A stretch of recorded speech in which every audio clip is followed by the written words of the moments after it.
গোপন সূত্রের ভিত্তিতে রবিবার মধুপুর থানার পুলিশ ও টিএসআর বাহিনীর যৌথ অভিযানে খ্যাতনামা সঙ্গীত শিল্পী পরিতোষ সরকারের বাড়ি থেকে 174 কেজি শুকনো গাঁজা উদ্ধার করা হয়। অভিযানে নেতৃত্ব দেন মধুপুর থানার অফিসার ইনচার্জ দেবজিৎ চ্যাটার্জি।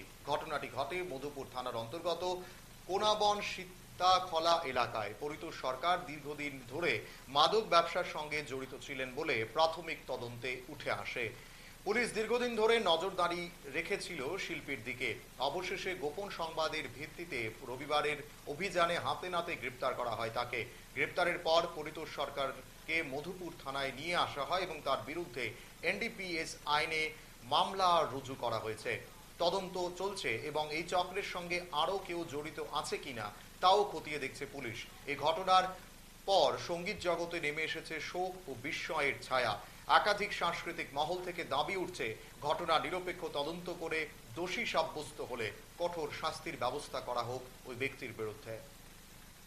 আজকে সকালে একটি গোপন সংবাদের ভিত্তিতে মধুপুর থানা অফিসার স্টাফ টিএসআর জওয়ান বা আমাদের সিস্টার এজেন্সি মিলে একটি যৌথ অভিযান চালানো হয় একটি বাড়িতে।